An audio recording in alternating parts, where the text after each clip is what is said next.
Assalamualaikum warahmatullahi wabarakatuh. Perkenalkan, saya Muhammad Nazar Al-Azhari dengan NIM 23101162100042 dari kelas A2.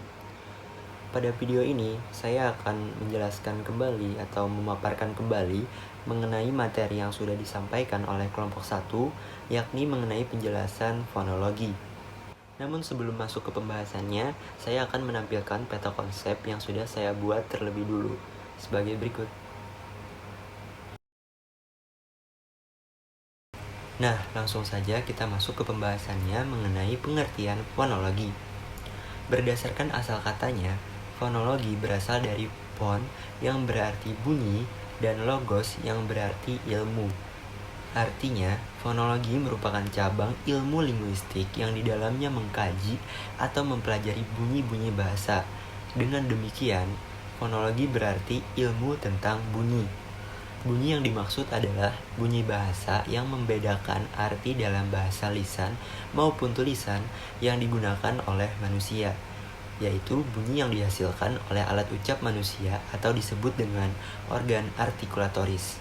Selanjutnya mengenai ruang lingkup fonologi. Nah, jadi fonologi terdiri dari dua bagian, yaitu fonetik dan fonemik.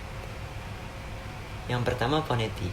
Secara umum, fonetik merupakan cabang studi fonologi yang mempelajari bunyi bahasa tanpa memperhatikan apakah bunyi-bunyi tersebut mempunyai fungsi sebagai pembeda makna atau tidak. Sedangkan fonemik merupakan kajian atau analisis bunyi bahasa dengan memperhatikan statusnya sebagai pembeda makna. Melanjutkan pembahasan sebelumnya mengenai ruang lingkup fonologi, di dalam fonetik ada yang namanya subdisiplin fonetik. Nah, subdisiplin fonetik ini dibagi menjadi 3 bagian.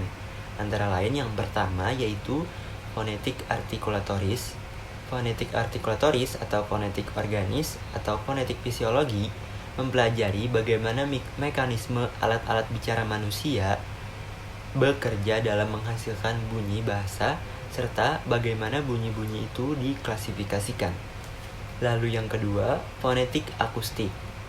Fonetik akustik mempelajari bunyi bahasa sebagai peristiwa fisis atau fenomena alam, yakni bunyi-bunyi yang diselidiki frekuensinya, frekuensi getarannya, amplitudonya, dan intensitasnya.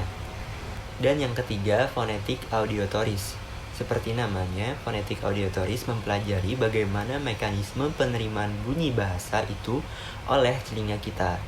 Selanjutnya di dalam fonemik ada juga yang namanya subdisiplin fonemik. Ada beberapa macam, yakni yang pertama yaitu identifikasi fonem, yang kedua alofon, yang ketiga klasifikasi fonem, yang keempat khazanah fonem, yang kelima perubahan fonem, lalu yang keenam fonem dan grafem. Lalu pembahasan berikutnya mengenai faktor pemerolehan fonologi. Terdapat 3 faktor pemerolehan fonologi.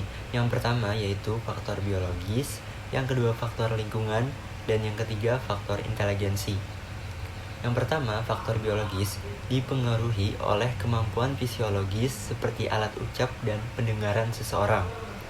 Yang kedua, faktor lingkungan dipengaruhi oleh bahasa yang diterima sehari-hari, baik di lingkungan keluarga maupun masyarakat. Misalnya, ketika ada seorang anak yang tinggal dengan orang tua yang berbeda etnik atau suku, maka akan menggunakan bahasa berbeda pula dalam kehidupan sehari-harinya dengan menyesuaikan tempat tinggalnya. Lalu yang ketiga, faktor inteligensi, yaitu faktor peniru atau kemampuan dalam meniru dan memproses suatu bunyi. Lanjut kepada pembahasan yang terakhir, yakni mengenai fonologi dan subdisiplin ilmu lainnya. Yang pertama, fonologi dengan morfologi. Hubungan antar keduanya yakni terjadi proses peluluhan kata berimbuhan ketika diucapkan.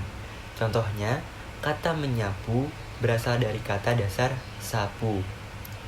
Lalu yang kedua, mengenai fonologi dengan sintaksis.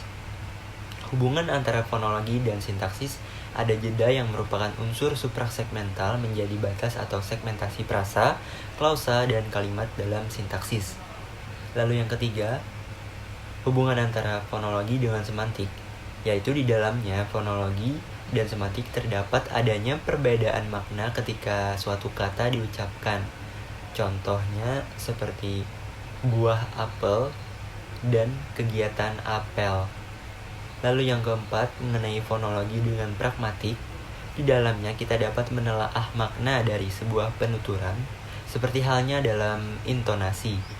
Lalu yang terakhir, yang kelima, merupakan hubungan antara fonologi dengan psikolinguistik, yakni hubungan fonologi dengan psikolinguistik ini terbagi menjadi 4 macam, antara lain yang pertama, mempelajari bagaimana proses terjadinya bunyi.